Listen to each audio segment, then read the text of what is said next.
All right, class, if you are viewing this video, you either have Logos or you are interested in how to do a word study using Logos. So whether you are in the Old Testament or the New, it makes no difference because Logos has the reverse interlinear for both the Old and the New Testament, the Lexem reverse interlinear. So all you have to do is go to your English translation. I'm going to use the ESV, and there are about 6 translations where you have the capability to do what I'm going to show you in just a moment. It's the ESV, King James, I believe the NIV, the RSV, and New American Standard, and the New RSV. All have a reverse interlinear. Okay, now what I want you to see is go to, I'm going to demonstrate a different passage, and you'll just go to your passage when you get ready to do this. But let's look at Ephesians 6:17, and let's say I'm interested in this, the word sword. Well, the first thing I want to do is get my interlinear onto the screen, and you do that by clicking this little icon right here. Put my arrow on it, it tells me it's the interlinear. I click it, and look what happens. It brings up the interlinear. If you want to customize the items that you see, put your cursor on the word surface and right click, and you can add or take away any of these items from your interlinear. So let's say I wanted to see more items. Let me pull this down just a little bit. If I wanted to see the lemma, which is the root, I could add it to the menu and so forth. I could add morphology if you want to know if it's a noun or a verb or whatever. But you customize this by right-clicking, and I'm going to take a couple of these off just for clarity's sake. So now let's click on the word sword in the text, and look what it gives us. The surface is the English word sword. The manuscript transliterated as makaron, excuse me. The morphology is its noun, accusative singular feminine. The Strong's number is G3162, and when I put my mouse on there, it brings up the Strong's article. If I wanted to read that, I would just click it, and then it brings it up down here in a reader box. Okay, and then the Louw-Nida number. If you have this resource, it's a great lexicon, but it will give you the Louw-Nida article as well. Very quick and easy to do. Now, we want to find where this word sword is used throughout the Bible. So what we're going to do is we're going to right-click on the word sword.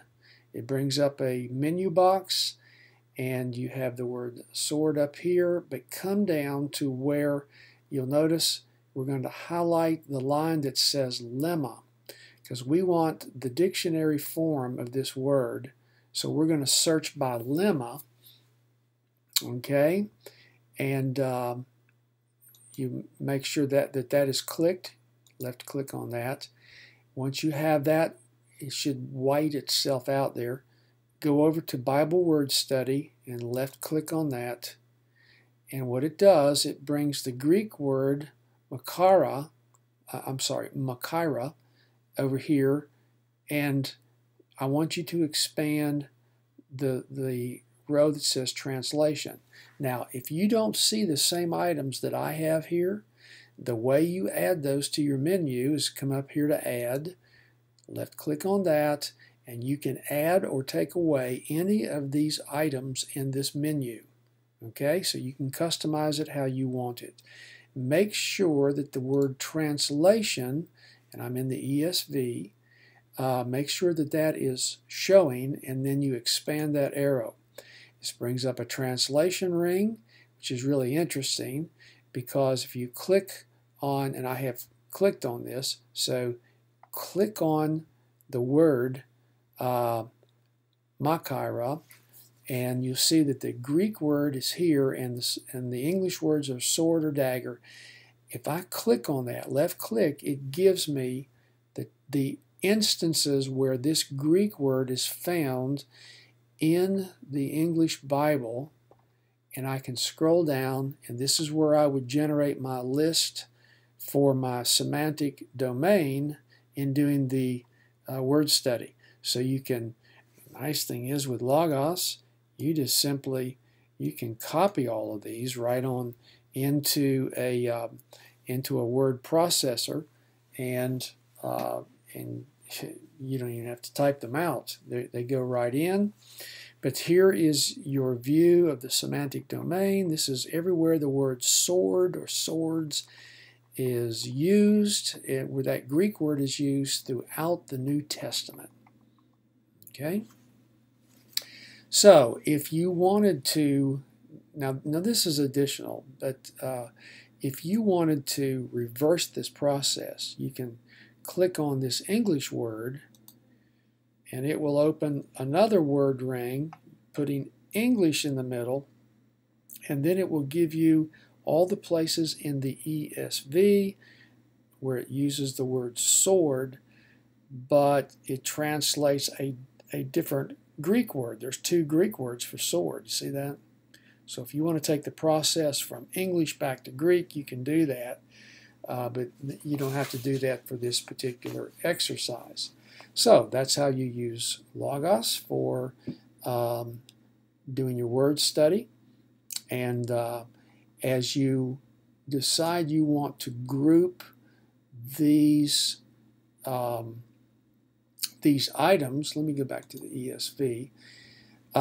If I wanted to look these up, I have a number of lexicons I can use, and I would just simply, let's say if I wanted to go to the Strong's, I would click that, and it's taking me to the resource.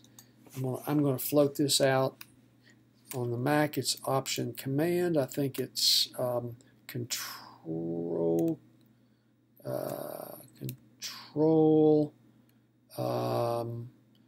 whatever the key is beside it on the PCs. But anyway, mine is Option Command F, floats it out, and now I've got an article in Kittles about the word sword. And even if I don't know Greek, I know that that's the word, and I can certainly read the rest of this English and get the information that I need.